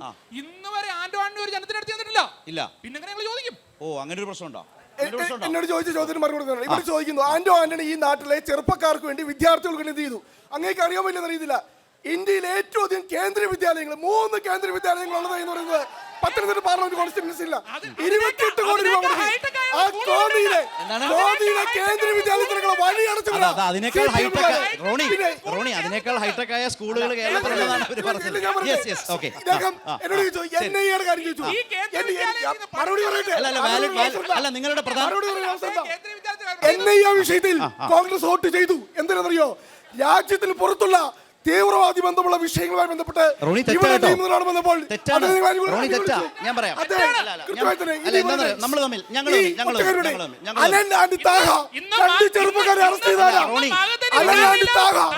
NIA ഭേദഗതി നിയമം ലോക്സഭയിൽ അവതരിപ്പിച്ചു. എനിക്കറിയാം, ഞാൻ അതുകൊണ്ടാണ് അന്ന് പറയുന്നത്. പ്രേമചന്ദ്രനും സബ്ജക്ട് ടു കറക്ഷൻ നിങ്ങൾക്ക് ആർക്കെങ്കിലും തിരുത്താം. അന്ന് ലോക്സഭയിൽ പ്രേമചന്ദ്രനും ശശി തരൂരും അടക്കം എതിർത്ത് സംസാരിച്ചു കഴിഞ്ഞപ്പോൾ ഈ ഭേദഗതി വോട്ടിനിടണം എന്ന നിർദ്ദേശം വന്നപ്പോൾ സ്പീക്കർ പറഞ്ഞു ശബ്ദ വോട്ടേ പറ്റൂ. ഉടനെ തന്നെ ആരിഫ് എഴുന്നേറ്റ് നിന്നു. ആരിഫ് തന്നെ പറഞ്ഞാണ്, എഴുന്നേറ്റ് നിന്ന് എതിർത്ത ആളുകളെ ചുറ്റും നോക്കിയപ്പോൾ ആരും എഴുന്നേൽക്കുന്നില്ല. എഴുന്നേറ്റ് നിന്നാലേ എതിർപ്പാകൂ. അപ്പോൾ എതിർത്തവർ പോലും എണീറ്റ് നിന്ന് എതിർക്കാതെ ആ ഭേദഗതിയെ അനുകൂലിച്ചവരാണ് ആന്റോ ആന്റണി. അതാണ് ആ സുഹൃത്ത് പറഞ്ഞത്. നമ്മൾ ഈ രാജ്യത്തിനകത്തുള്ളവരെ അത് ബാധിക്കരുത്, ഞങ്ങൾ അതിനെ എതിർത്തത്. പക്ഷേ രാജ്യത്തിന് തീവ്രവാദ ബന്ധവുമായി ബന്ധപ്പെട്ട് നിങ്ങളൊരു ഭേദഗതിയെ എതിർത്ത് സംസാരിക്കുക, വോട്ട് ചെയ്യാതിരിക്കുക. എന്ത് ടാക്ടിക്സ് ആണ്? കോൺഗ്രസിന്റെ തൊണ്ടയിൽ മുള്ളു കുരുങ്ങുന്നത് ആദ്യമല്ല. മണ്ഡൽ കമ്മീഷൻ റിപ്പോർട്ട് വന്നപ്പോൾ ആ മണ്ഡൽ കമ്മീഷൻ റിപ്പോർട്ട് നടപ്പാക്കുന്ന ഘട്ടത്തിൽ VPC ചോദിച്ചു, നിങ്ങൾ ആരുടെ കൂടെ? കോൺഗ്രസ് മിണ്ടിയില്ല. ഞാൻ ചരിത്രമാണ് പറയുന്നത്. രണ്ടാമത്തെ കാര്യം, ബാബറി മസ്ജിദ് പൊളിക്കുന്നു BJP, അല്ലെങ്കിൽ അന്നത്തെ BJP നേതാക്കന്മാർ. അന്ന് മിണ്ടാൻ അവകാശം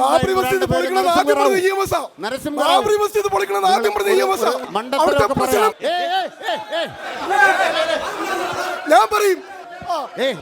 EMS-നെ കുറിച്ച് പറഞ്ഞാണ് പ്രശ്നമായത്. അനിൽകുമാറിന്റെ മറുപടി മണ്ടത്തരം പറയട്ടെ അദ്ദേഹത്തിന്റെ വിശദീകരണം വരും.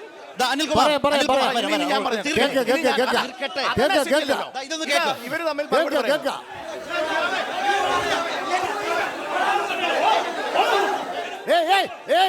എല്ലാവരോടും വേണ്ട എല്ലാവരോടും ശ്രീ അനിൽ മറുപടി പറയും. ശ്രീ അനിൽകുമാർ അതിനൊരു മറുപടി പ്ലീസ് നിങ്ങൾ ഇരിക്കുക. നമ്മളൊരു ഒരു സെക്കൻഡ് സുഹൃത്തുക്കളെ പ്ലീസ് നിങ്ങൾ ഇരിക്കുക. ശ്രീ അനിൽകുമാർ അതേക്കുറിച്ചൊരു മറുപടി. റോണി പറഞ്ഞ ആക്ഷേപത്തിന് എല്ലാവരും ഇരിക്കുക. ദയവായി പറയും.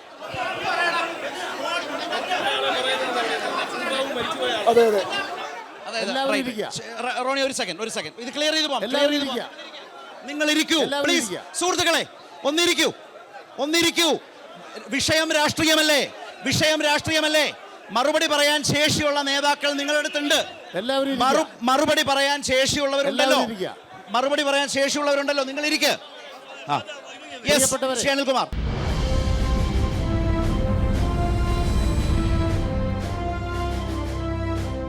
ഇവിടെ ഒരു കാര്യം പറയാൻ ആഗ്രഹിക്കുന്നു. കമ്മ്യൂണിസ്റ്റ് പാർട്ടിക്കെതിരായി ഇവിടുത്തെ മാധ്യമങ്ങൾ നുണ പറയാറുണ്ട്. അങ്ങനെ മാതൃഭൂപത്രത്തിൽ വന്നൊരു പെരുന്നുണയാണ്. അന്ന് തന്നെ EMS-ഉം ദേശാഭിമാനിയും നിരാകരിക്കുകയും മറുപടി പറയുകയും ചെയ്തു പോയ നുണയാണ് ഇപ്പോൾ ഇവിടെ വീണ്ടും ആവർത്തിച്ചത്. മണ്ടത്തരം പറയാൻ വേണ്ടി പഞ്ചായത്തിൽ നിന്ന് ആരും പെർമിറ്റ് എടുക്കേണ്ടാത്തത് കൊണ്ട് ഇത്തരം മണ്ടത്തരങ്ങൾ ആരെങ്കിലും പറഞ്ഞാൽ അതൊന്നും നമ്മളെ നാട്ടിൽ വിലപ്പോവില്ല. ഒരു കാര്യം പറയാൻ ആഗ്രഹിക്കുന്നു. ബാബറി മസ്ജിദ് പൊളിച്ചപ്പോൾ മിണ്ടാതിരുന്ന നരസിംഹറാവു, ആ നരസിംഹറാവുവിന് ഭാരതരത്നം കൊടുത്തപ്പോൾ അത് ഗംഭീരമായി എന്ന് പറയുന്ന കോൺഗ്രസ്. ഇതാണ് നമ്മുടെ നാട്ടിൽ കണ്ടുകൊണ്ടിരിക്കുന്നത്. അതുപോലെ കോൺഗ്രസിന്റെ മൗനം എന്ന് പറയുന്നത്, കാശ്മീർ വിഷയം വന്നപ്പോൾ കോൺഗ്രസ് മിണ്ടിയില്ല. 370 വകുപ്പ് കോൺഗ്രസ് അറച്ചു നിന്നു. പൗരത്വ ഭേദഗതി നിയമം വരുന്നു. ഇപ്പൊ കോൺഗ്രസ് ഉണ്ടോ നമ്മുടെ മുന്നിൽ? ദേശീയ സുരക്ഷാ ഏജൻസിയുടെ നിയമവുമായി ബന്ധപ്പെട്ട് കോൺഗ്രസ് ഉണ്ടോ നമ്മുടെ മുമ്പിൽ? പൊതു സിവിൽ കോഡ് ഉത്തരാഖണ്ഡിൽ പോയിട്ട് പിന്തുണ കൊടുത്തിട്ട് വന്നിരിക്കുക കോൺഗ്രസ്സുകാർ. നോബിൾ, ഈ തെരഞ്ഞെടുപ്പിൽ ഒരു പ്രശ്നം, മതന്യൂനപക്ഷങ്ങളെ ഏതുമാവട്ടെ, അത് ക്രിസ്ത്യാനിയാവട്ടെ മുസ്ലിം ആവട്ടെ, ആരെയും ആശങ്കപ്പെടുത്തുന്ന വിധത്തിൽ പൗരത്വ പ്രശ്നം നിൽക്കുന്നു, മണിപ്പൂർ നിൽക്കുന്നു. ഈ വിധത്തിലുള്ള ഒരു ഗൗരവമായ രാഷ്ട്രീയ പ്രശ്നം ഈ തെരഞ്ഞെടുപ്പിൽ BJP-ക്ക് മുമ്പിലുണ്ട്. മതന്യൂനപക്ഷങ്ങളെ ആശങ്കപ്പെടുത്തുന്നതാണ് മോദി ഭരണം. പ്രത്യക്ഷ അനുഭവം അവരുടെ മുമ്പിലുണ്ട്. ഞാനിനി പറഞ്ഞോട്ടെ. നമ്മൾ കാഞ്ഞിരപ്പള്ളിക്കാരാ. ഇവരെല്ലാവരും എല്ലാവരും സുഹൃത്തുക്കളാണ്. നമ്മുടെ നാട് നല്ല രീതിയിൽ രാഷ്ട്രീയം അങ്ങോട്ടും ഇങ്ങോട്ടും പറയും. ആ രാഷ്ട്രീയം പറയുമ്പോൾ നമ്മൾ വെറുതെ രണ്ട്, ഞാൻ ഓരോ ചോദ്യത്തിന് ഉത്തരം ഞാൻ പറയാം. നോബിളിനോട് ചോദ്യം വേറെയാണ്. മതന്യൂനപക്ഷങ്ങളെ ആശങ്കപ്പെടും. RSS തന്നെ വെളിപ്പെടുത്തിയിട്ടുണ്ട്. അതിന്റെ 100-ാം വർഷമാണ്. ആഭ്യന്തര ശത്രുക്കളുണ്ട് അവർക്ക്. മുസ്ലിം, കമ്മ്യൂണിസ്റ്റ്. ഇനി എന്റെ വിഷയത്തില് ഈ തെരഞ്ഞെടുപ്പിൽ 4 സീറ്റാ CPM-ന് കിട്ടാൻ പോകുന്നത്. പരമാവധി 40 സീറ്റാ കോൺഗ്രസിന് കിട്ടാൻ പോകുന്നത്. BJP-ക്ക് 400-ലധികം സീറ്റ് കിട്ടും. നിങ്ങളുടെ 400 സീറ്റിൽ കേരളത്തിൽ നിന്ന് 2 അക്കമുണ്ടോ? അതായത് 10 സീറ്റിന് മേലെ ഉണ്ടോ? നിങ്ങളുടെ 400 സീറ്റിനകത്ത് ആ കണക്കിനകത്ത് കേരളത്തിൽ നിന്ന് എത്ര സീറ്റുണ്ട്? അതാ എൻ്റെ ചോദ്യം. നിങ്ങളുടെ 400 സീറ്റിൽ കേരളത്തിൽ നിന്ന് എത്ര സീറ്റുണ്ട്? നിങ്ങൾ കേരളം മാത്രം നിങ്ങളുടെ പറയൂ. ഇന്ത്യയിലെ 400 സീറ്റിൽ തെരഞ്ഞെടുപ്പ് കാഞ്ഞിരപ്പള്ളിയിലല്ലേ നമ്മള്? കേരളത്തിലല്ലേ? കേരളത്തിൽ കാണാം, ഞങ്ങൾ കാണിക്കാം. നിങ്ങളുടെ 400 ഇപ്പം സീറ്റിൽ കാണാൻ കേരളത്തിൽ പോകുന്ന എത്ര പൂരം സീറ്റുണ്ട്? പറഞ്ഞു കേൾക്കണ്ട. അത് വളരെ പ്രസക്തമാണ്. നിന്നും അത് വളരെ കേരളത്തിൽ പ്രസക്തമാണ്. നിന്നും ഞങ്ങൾക്ക് സീറ്റ് അതായത് ഈ ഉണ്ടാവും. ചർച്ചയിൽ ഉണ്ടാവും. ഈ ചർച്ചയിൽ പറഞ്ഞു. ശ്രീ അനിലിൽ നിന്ന് മനസ്സിലായി. ഡയറക്റ്റ് അക്കൗണ്ട് തുറക്ക് കേരളത്തിൽ സംശയം ലഭിക്കുന്ന വേണ്ട. BJP ഞങ്ങൾ അത് സീറ്റുകളെ നമുക്ക് കുറിച്ച് ചോദിക്കുമ്പോൾ BJPയുടെ വക്താവിന് ആത്മവിശ്വാസത്തോടു കൂടി പറയാൻ കഴിയുന്നില്ല കേരളത്തിൽ എന്റെ സീറ്റ് ചോദ്യം കിട്ടുന്നു. straight ആണ്. അതാണ് അതിലെ പ്രശ്നം. ആകെ 400 സീറ്റ് കിട്ടുമെന്ന് മോദി പറയുന്നു. അതിൽ 2 അക്കം കേരളത്തിൽ നിന്നാണെന്ന് ബഹുമാനപ്പെട്ട മോദി കേരളത്തിൽ പ്രസംഗിച്ചു. എന്റെ ചോദ്യം BJPയുടെ വക്താവ് മറുപടി പറയണം. ചോദ്യം ഇതാണ്.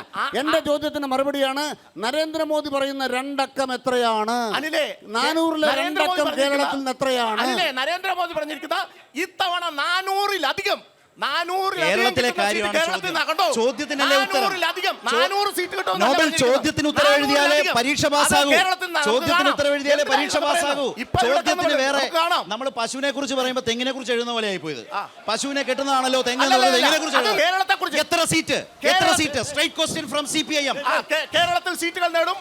5 സീറ്റിലധികം നേടും. അപ്പൊ മോദി പറഞ്ഞ 2 അക്കം ആയില്ല. 5-ലധികം മോദി പറഞ്ഞ 2 അക്കം നോബൽ തന്നെ കൊടുത്തല്ലോ. മോദി പറഞ്ഞ 2 അക്കം 5. മോദി പറഞ്ഞ 2 അക്കം 5ആണ്. മോദി പറഞ്ഞ 2 അക്കം നമുക്ക് എങ്ങനെ 5 ആവുന്നത്? മോദി പറഞ്ഞ 2 അക്കം മോദി കള്ളം പറഞ്ഞില്ലേ? 5-ലധികം എന്നാ ഞാൻ പറഞ്ഞത്. 5 കഴിഞ്ഞ 10 അല്ല. 5 കഴിഞ്ഞ 10 അല്ല. 5, 6, 7, 8, 9. എന്തൊരു ദൂരമാ, എന്തൊരു ദൂരം. എന്നാ 10 400-ന്റെ പകുതി BJP കിട്ടുന്ന സീറ്റ് 2 അക്കത്തിൽ 2 അക്കം കിട്ടുമെന്ന് പറയുന്ന 400-ൽ സീറ്റ് കിട്ടുമെന്ന് പറയുന്ന മോദിയുടെ 2 അക്കമാണ് നോബൽ മാത്യു അത് 5 ആക്കി. നോബൽ മാത്യു 5 ആക്കിയെങ്കിൽ 400-ന്റെ പകുതി കിട്ടുമെന്നാണ് നോബൽ മാത്യു മറുപടി പറയുന്നത്. ഈ BJPയുടെ നോബൽ മാത്യു എന്ന വ്യക്തി ഈ കാഞ്ഞിരപ്പള്ളിയിൽ നിന്നുകൊണ്ട് ഏതെല്ലാം രാഷ്ട്രീയ പ്രസ്ഥാനത്തിന് വേണ്ടി സംസാരിച്ചിട്ടുണ്ട്? ഞാൻ ഒറ്റ രാഷ്ട്രീയ പറയാം. കേരള കോൺഗ്രസ് LDF ആയിരുന്നപ്പോൾ LDF-ൽ നിന്നു, UDF ആയിരുന്നപ്പോൾ UDF-ൽ നിന്നു, കേരള കോൺഗ്രസ് ഡേയിൽ ഞാൻ മാറി, ഞാൻ BJP-യിൽ ചേർന്നു. കോൺഗ്രസിന്റെ പ്രതിനിധിയോട് ആദ്യത്തെ ചോദ്യം, കോൺഗ്രസിന് അഖിലേന്ത്യാ തലത്തിൽ ഒരു നിലപാടുണ്ടോ? ദേശീയ പൗരത്വ നിയമത്തിനെതിരെ അഖിലേന്ത്യാ തലത്തിൽ ഏക നിലപാട് കോൺഗ്രസിനുണ്ടോ? മണിപ്പൂരും പൗരത്വവും എന്നോട് ചോദ്യം ചോദിച്ച സുഹൃത്ത്, ഈ കോൺഗ്രസിൽ പ്രകടന പത്രിക കണ്ടോ ഇല്ലെന്ന് എനിക്കറിയില്ല. കോൺഗ്രസിൽ പ്രകടന പത്രികയിൽ അസന്നിഗ്ധമായി പറഞ്ഞിട്ടുണ്ട് കോൺഗ്രസ് അധികാരത്തിൽ കോൺഗ്രസ് അധികാരത്തിൽ കഴിഞ്ഞ 10 വർഷം BJP ഗവൺമെന്റ് കൊണ്ടുവന്ന മുഴുവൻ ഭരണഘടനാ വിരുദ്ധമായ നിയമങ്ങളും റദ്ദാക്കുമെന്ന് കോൺഗ്രസ് പറഞ്ഞെടുത്തരുത്. അതിനകത്ത് പൗരത്വ നിയമമുണ്ട്, ആർട്ടിക്കിൾ 370 ഉണ്ട്, മുഴുവൻ കാര്യങ്ങളുണ്ട്. അങ്ങനെ രാഹുൽ ഗാന്ധി 2 ദിവസം വന്നു, നോമിനേഷൻ കൊടുത്തതിന് ശേഷം വയനാട്ടിൽ വന്നു, കോഴിക്കോട്ട് വന്നു, മലപ്പുറത്ത് വന്നു. എന്താണ് സ്വന്തം വോട്ടർമാരോട് പൗരത്വ നിയമം റദ്ദാക്കുമെന്ന ആ റോഡ് ഷോയിൽ തെളിച്ചു പറയാൻ മടിയെന്താണ്? രാഹുൽ ഗാന്ധി കൃത്യമായി പറഞ്ഞത് ഞാൻ പറയട്ടെ, ഈ പോരാട്ടം എന്ന് RSSന്റെ ഐഡിയോളജിയും കോൺഗ്രസിന്റെ ഐഡിയോളജിയും തമ്മിലുള്ള പോരാട്ടം. കോൺഗ്രസിന്റെ ഐഡിയോളജി നരേന്ദ്രമോദി ഒരു കാര്യം തീരുമാനിച്ചാൽ കേരളത്തിൽ അത് നടപ്പാക്കാതിരിക്കാനാവില്ല എന്ന് VD സതീശനും പറഞ്ഞു. അതുപോലെ തന്നെ അപ്പുറത്ത് NK പ്രേമേന്ദ്രനും പറഞ്ഞു. ഭരണഘടന വ്യാഖ്യാനിച്ചുകൊണ്ട് ഏതാണ് പൗരത്വ ഭേദഗതി നിയമം. പൗരത്വ ഭേദഗതി നിയമവും അതിൻ്റെ ഭാഗമായ പൗരത്വ രജിസ്റ്ററും അതിൻ്റെ ഭാഗമായ ഒരു ജനസംഖ്യാ രജിസ്റ്ററും കേരളത്തിലുണ്ടായില്ല എന്ന് പിണറായി വിജയൻ പറഞ്ഞപ്പോൾ ആ പിണറായി വിജയനെ തള്ളിപ്പറഞ്ഞ പ്രതിപക്ഷ നേതാവിനെ രാഹുൽ ഗാന്ധി തള്ളിപ്പറയുമോ? CAയുമായി ബന്ധപ്പെട്ട് കാര്യം കേരളത്തിൽ നടപ്പാക്കില്ല എന്ന് പറഞ്ഞ രാഹുൽ ഗാന്ധി വലിയ റാലി നടത്തി. ഇന്ത്യയിലെ മുഴുവൻ പ്രതിപക്ഷ മുഖ്യമന്ത്രിമാർ വന്നു. അവിടെ ചോദ്യത്തിനല്ലേ കേരളത്തിൽ നടപ്പാക്കില്ല എന്ന് പറയുന്ന പിണറായി വിജയനെ ഞാൻ പിന്തുണയ്ക്കുന്നു പറയുമോ?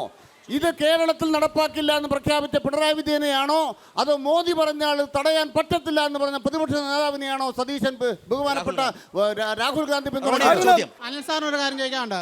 2500 രൂപ പെൻഷൻ കൊടുക്കുമെന്ന് പറഞ്ഞു. അത് ഞങ്ങളുടെ ഇനി എന്തോരം ടാക്സ് വർദ്ധിപ്പിക്കും അതിന് വേണ്ടി? 4 വർഷം കഴിഞ്ഞോട്ടെ. അങ്ങനെയല്ല പറഞ്ഞേ.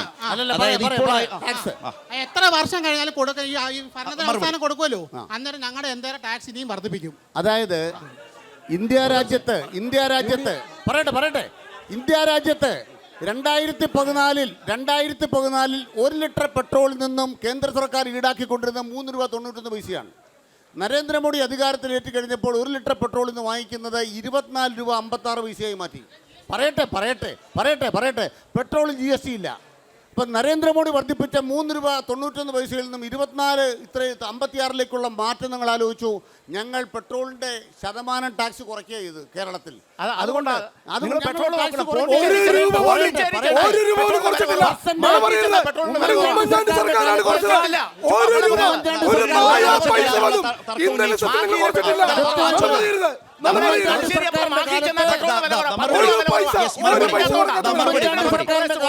മറുപടി വേണം. ഉമ്മൻചാണ്ടി സർക്കാരിന്റെ കാലത്ത് 31.82% വിമർശനത്തിന് എന്താണ് മറുപടി? ഉമ്മൻചാണ്ടി സർക്കാരിന്റെ കാലത്ത് 31.82% സംസ്ഥാന ടാക്സ്.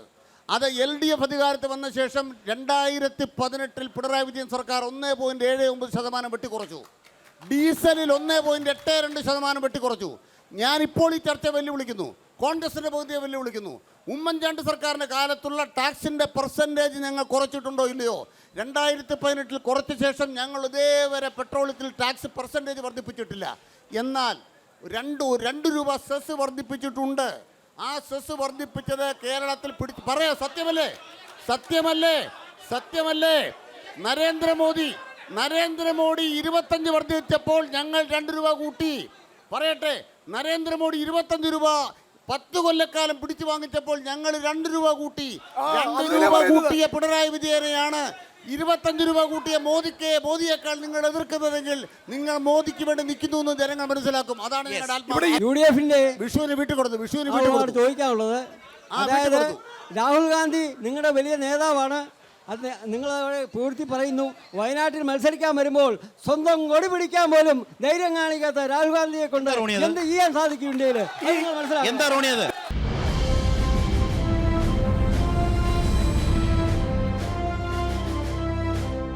വയനാട്ടിൽ രാഹുൽ ഗാന്ധിക്ക് കോൺഗ്രസ് കൊടി പിടിക്കാൻ എന്താണ് മടി? ഒരു തെരഞ്ഞെടുപ്പിൽ പല ഇലക്ഷൻ സ്ട്രാറ്റജി ഉണ്ടാവും. ഞങ്ങളുടെ സ്ട്രാറ്റജി എന്താണ്? ഞങ്ങളുടെ പോരാട്ടം എന്ന് പറയുന്നത് ബിജെപിക്ക് കൊടിയാണോ ബാധ്യത? നിങ്ങൾ ചിഹ്നത്തിന് വേണ്ടിയല്ല. എന്റെ ചിഹ്നമല്ല ഞാൻ ചോദിച്ചത്. കോൺഗ്രസ് വക്താവിനോട് എന്റെ ചോദ്യം, ഈ തെരഞ്ഞെടുപ്പിൽ നിങ്ങളുടെ ബാധ്യത ത്രിവർണ്ണ പതാകയാണോ? അതുകൊണ്ടാണോ മടക്കിയത്? ഞങ്ങൾക്ക് ഒറ്റ ചിഹ്നമുള്ളൂ, അത് ഇന്ത്യൻ ഭരണഘടനയാ. ഒറ്റ കൊടിയാവുള്ളൂ ഇന്ത്യൻ ഭരണഘടന. ഒറ്റ മതമേ ഉള്ളൂ ഇന്ത്യൻ ഭരണഘടന. അത് സംരക്ഷിക്കാനുള്ള പോരാട്ടം. അവിടെ കൊടിയുടെ നിറവൊന്നുമല്ല. അങ്ങനെയാണ് തെരഞ്ഞെടുപ്പ് ഭരണഘടന സംരക്ഷിക്കാനുള്ള പോരാട്ടം. കൊടി പിടിച്ചില്ല. എങ്ങനെ CPM-ന്റെ ഒരു പ്രതിനിധിക്ക് ഇത് പറയാൻ പറ്റുന്നത്? വടകരയിൽ എവിടെ പോയി കൊടി?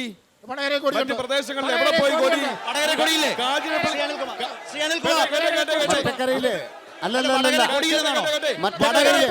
സുഹൃത്തെ, വടകര സംഭവിച്ചത് അവിടുത്തെ സ്ഥാനാർത്ഥി KK ശൈലജയ്ക്കെതിരെ ഏറ്റവും അശ്ലീലം നിറഞ്ഞ ഹീനമായ പ്രചാരണം UDF ക്യാമ്പിൽ നിന്ന് വരുന്നു. യൂത്ത് കോൺഗ്രസിന്റെ ദേശീയ കോർഡിനേറ്റർ തന്നെ ഏറ്റവും മോശപ്പെട്ട കമന്റുകൾ ഇടുന്നു, കേസെടുക്കുന്നു.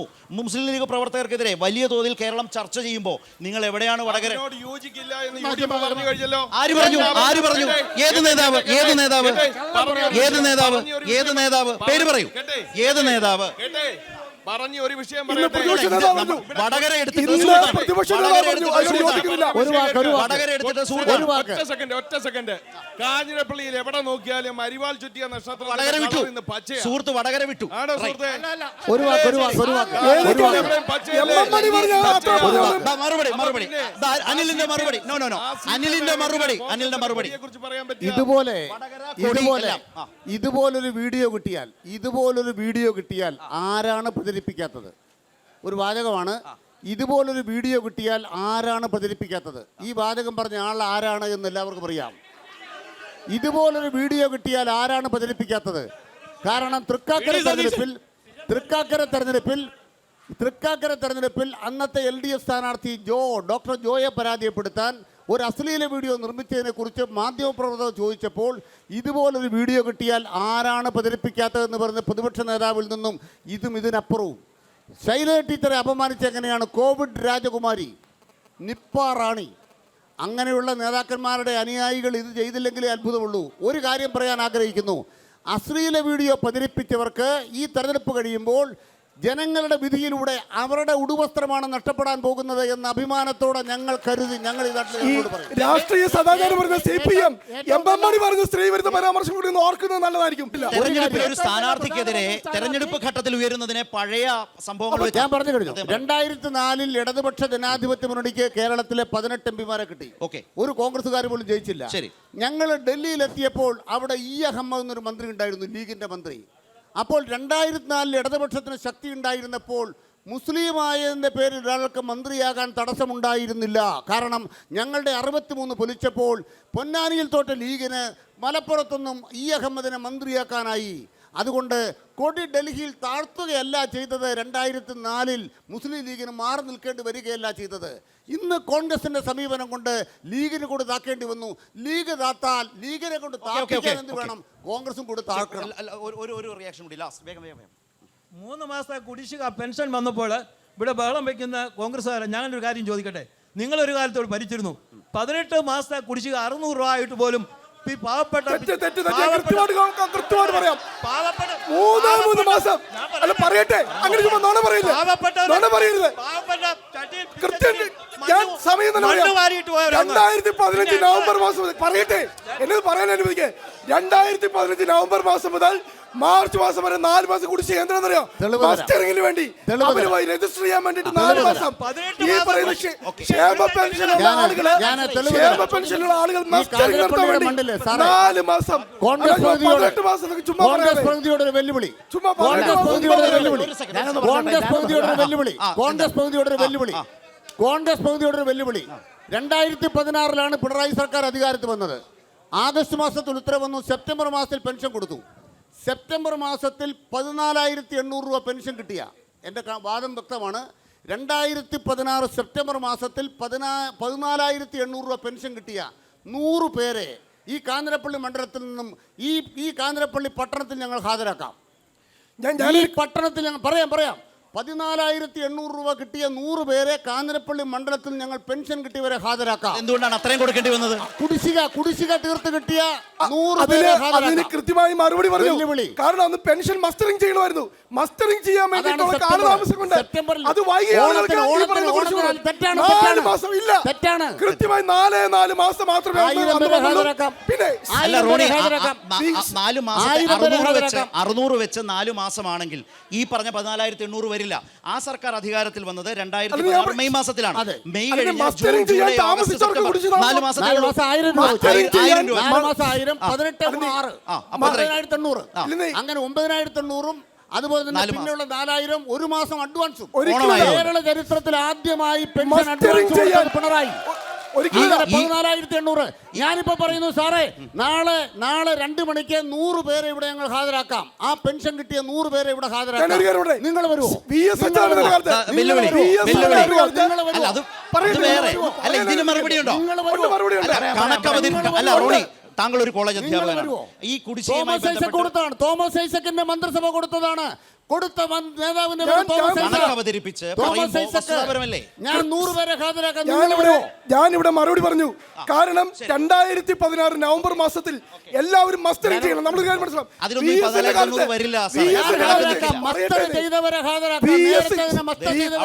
പറയട്ടെ, PS-ന്റെ കാലത്ത് 22 ലക്ഷം ആളുകൾക്കായിരുന്നു. ഉമ്മൻചാണ്ടിന്റെ കാലത്ത് 42 ലക്ഷം പേരായിരുന്നു. പിണറായിയുടെ കാലത്ത് എത്ര? പിണറായിയുടെ കാലത്ത് എത്ര? 52 ലക്ഷം. അത് കുടിശ്ശിക 4,81,000 രൂപ. 200 രൂപയുള്ളൂ. PS-ന്റെ കാലത്ത് 400 ഉണ്ടായിരുന്നു. 800 ആക്കി.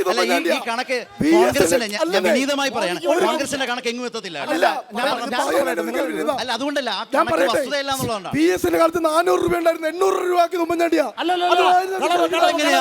പറയരുത്. 2016 LDF വരുമ്പോൾ 600. കണക്ക് പാടി. 2016 LDF 600. അത് കൂട്ടുവാണ് ഉമ്മൻചാണ്ടി ഇത്. ഉമ്മൻചാണ്ടി സർക്കാരിന്റെ കാലത്ത് 800 രൂപ മാസം പെൻഷൻ കിട്ടിയ ഒരാളെ ഒരാളെ ഹാജരാക്കാൻ. ഹാജരാക്കാൻ ഉമ്മൻചാണ്ടി സർക്കാരിന്റെ കാലത്ത് 800 പെൻഷൻ കിട്ടിയ ഉമ്മൻചാണ്ടി സർക്കാരാണ് അത് പ്രഖ്യാപിച്ചത്. ഉമ്മൻചാണ്ടി പിന്നീട് വന്ന സർക്കാരിന്റെ സർക്കാരാണ് കാലത്ത് 800 നടപ്പാക്കിയത്. പെൻഷൻ കിട്ടിയ ഒരാളെ അത് ഹാജരാക്കാൻ. പഴയ കാര്യമാണെന്ന്. ഒരാളെ കൃത്യമായി 800 രൂപ മാസ പെൻഷൻ കിട്ടിയ ഒരാളെ ഹാജരാക്കാൻ വെല്ലുവിളിക്കുന്നു. അവര് ഇല്ല, ആരും ഏറ്റെടുത്തിട്ടില്ല. ആരും ഏറ്റെടുത്തിട്ടില്ല. അവര് അത് പഴയ കാര്യമാണെന്നാണ് പറയുന്നത്. കിട്ടിയില്ലെന്ന് പറയട്ടെ. ഹലോ 600 രൂപ ഉള്ളായിരുന്നു ഉമ്മൻചാണ്ടി. അദ്ദേഹം പറഞ്ഞ 800 ആയിരുന്നു. ഇല്ല 600 ഉള്ളൂ. 200 തന്നല്ലേ പറഞ്ഞത്. ഉമ്മൻചാണ്ടി സർക്കാർ കൂട്ടി 600 കടുത്ത വിലക്കയറ്റമാണ്. ഉമ്മൻചാണ്ടി സർക്കാർ 800 ആക്കി. അപ്പൊ ഏതായാലും ആ വെല്ലുവിളി ഇവിടെ ഫിനിഷ് ആയി. ആരും അത് ഏറ്റെടുക്കാൻ തയ്യാറായിട്ടില്ല. UDF-ന്റെ കാലത്ത് നല്ല ഭംഗിയായിട്ട് 15,000 രൂപ ഒരു വ്യക്തിക്ക് 15, 5, 30,000 രൂപ എന്റെ വാർഡിൽ ഒരു വീട്ടിൽ കൊടുത്ത പെൻഷൻ ഉണ്ട്. അതായത്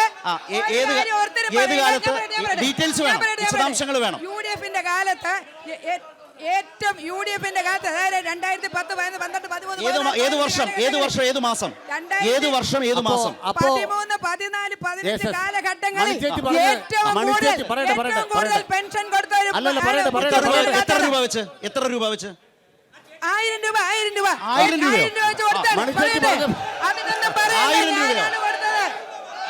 വർഷം മാറിപ്പോയി.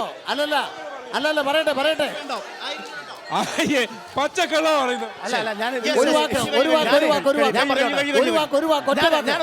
അവരോട് നിങ്ങൾ പറയുന്ന അത്രയും രൂപ, നിങ്ങൾ പറയുന്ന 15,000 രൂപ കൊടുത്തെന്നല്ലേ? 15,000 രൂപ കൊടുക്കണമെങ്കിൽ ഉമ്മൻചാണ്ടി സർക്കാരിന്റെ കാലത്ത് എത്ര മാസമായിരുന്നു കുടിശ്ശിക? 15,000 രൂപ കൊടുക്കണമെങ്കിൽ ഉമ്മൻചാണ്ടി സർക്കാരിന്റെ കാലത്ത് എത്ര മാസമായിരുന്നു കുടിശ്ശിക? 600 രൂപ.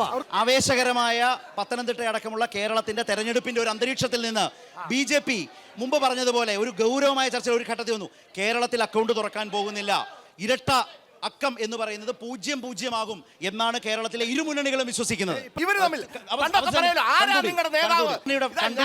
എന്താണ് നിങ്ങളുടെ കാൽക്കുലേഷൻ എന്നുള്ളതിലേക്ക് അവസാനമായി BJP-യുടെ വക്താവ് അറിഞ്ഞോ അറിയാതെ ഒരു കാര്യം പറഞ്ഞു.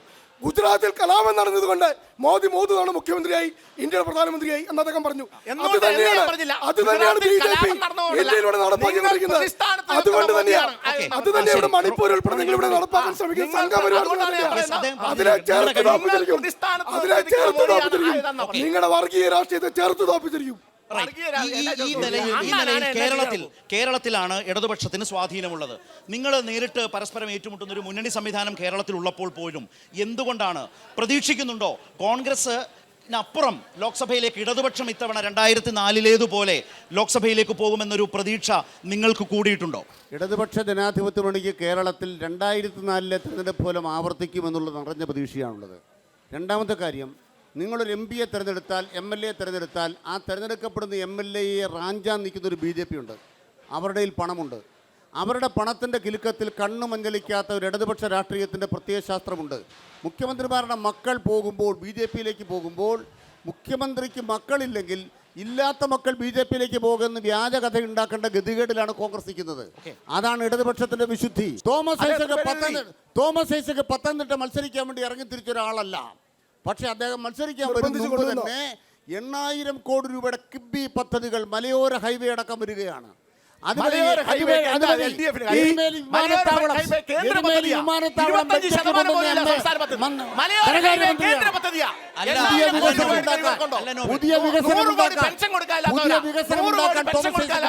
ആവേശകരമായ ചിന്തകൾ, ചർച്ചകളൊക്കെ നടക്കുന്ന നിലയിലേക്ക് മാറ്റത്തിന്റെ വഴിയിലാണോ പത്തനംതിട്ട? അതോ പരമ്പരാഗതമായ രീതിയിൽ പത്തനംതിട്ട വീണ്ടും നിലനിൽക്കുമോ? ഗൗരവമായ ചോദ്യങ്ങൾ വളരെ ശക്തമായി വരുന്ന ഒരു മണ്ഡലമായി, കേരളത്തിൽ ഏറ്റവും അധികം ശ്രദ്ധേയമായ പോരാട്ടം നടക്കുന്ന, തെരഞ്ഞെടുപ്പ് പോരാട്ടം നടക്കുന്ന മണ്ഡലമായി പത്തനംതിട്ട തുടരുന്നു എന്നുള്ളതാണ് ഈ മൂന്നാം ഘട്ടത്തിലൂടെയും പടക്കളം പത്തനംതിട്ടയിൽ സഞ്ചരിക്കുമ്പോൾ കാഞ്ഞിരപ്പള്ളിയിൽ വെച്ച് പ്രകടമായി വ്യക്തമായി കണ്ടത്. എല്ലാവർക്കും നമസ്കാരം.